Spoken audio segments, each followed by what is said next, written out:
Alright guys, so update on the van.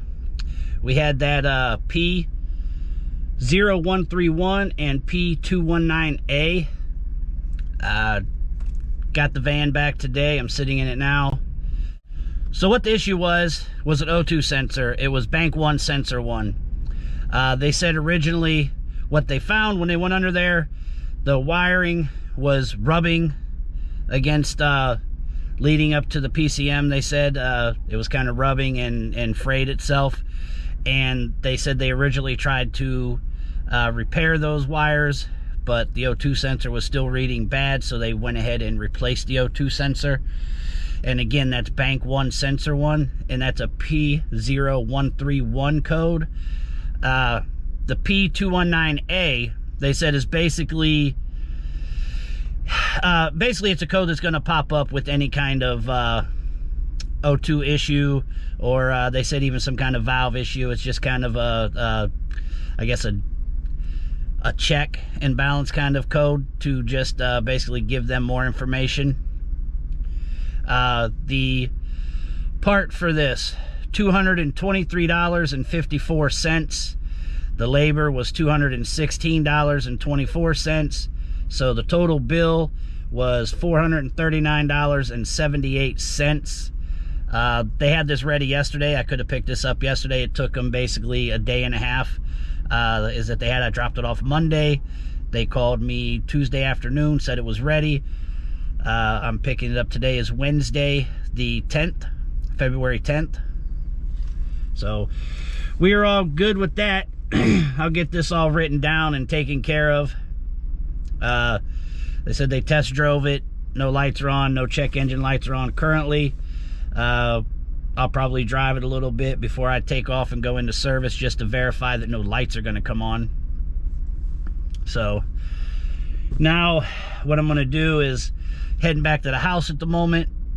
I'm going to get a few things out of the back, kind of minimize a little bit of what I have. I've kind of accumulated a lot more shit than what I wanted to over time. I kind of went crazy with Amazon here and there, so I'm gonna get some of the stuff I don't need that's kind of just been sitting in my way for the longest time that I don't need with me, and then I'll touch base with you guys from there, man.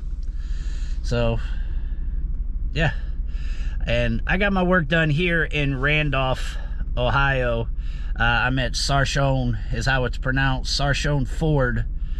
This is also where I'm trying to get another van through. I'm going to check in with that salesman here in a little while, find out if he's come across anything lately. Going online, they only got one van here. It's like $47,000. I mean, I'd probably get it. Maybe I could get them down to around 41, 42. I'm tempted. It's a 2020.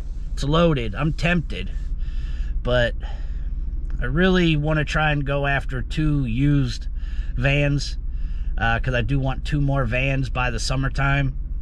So I'm kind of looking to do 2 used, because I feel like I can find 2 used vans at about the same, probably going to be a little bit over, but you know, roughly you're paying 40 some odd thousand for one brand new one, when I think I can get 2 decently used ones at a total of around 60 maybe, as opposed to, so basically it ended up being 60 altogether, as opposed to 85 to 90 if I got 2 brand new ones.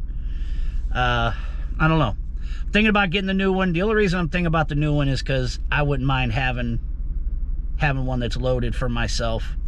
Yeah, I don't know, man. What do you guys think? Should I get it? Should I get one for myself? Should I hold off? Not sure, man. So, all right, man, I'm out of here. I'm gonna go get this stuff done, and I will holler at you guys in a little bit.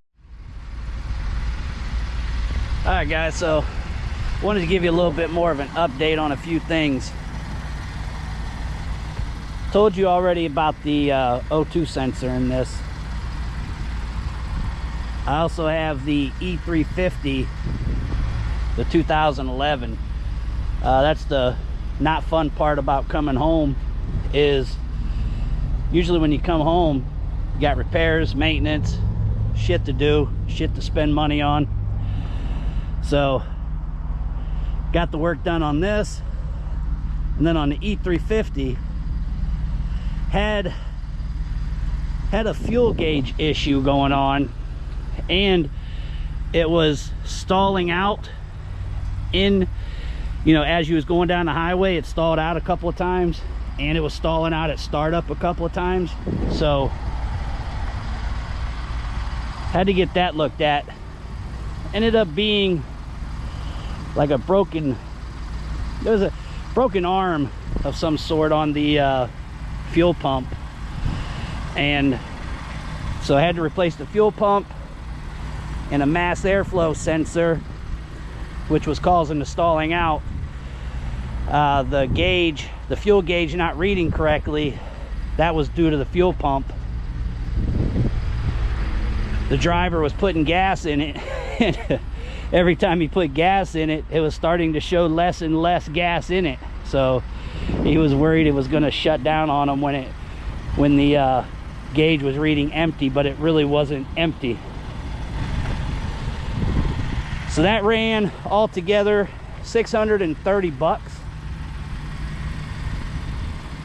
That was roughly $340 for the pump, like $60 for the mass airflow, and the rest was for labor.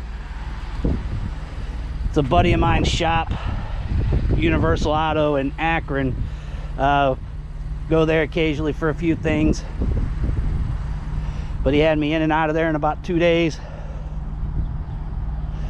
So yeah, coming home, both vans being in, that ran about a total of what, close to $1,100. Then got some work being done at the house, that's another freaking $1,200. Spending the money don't feel as good as making the money, but got to do what you got to do, right?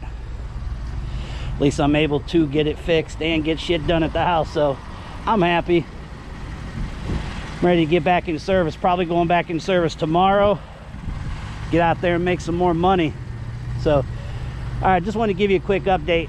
I'm actually waiting for the wife and the grandbaby, going into Walmart. They're gonna meet me over here shortly.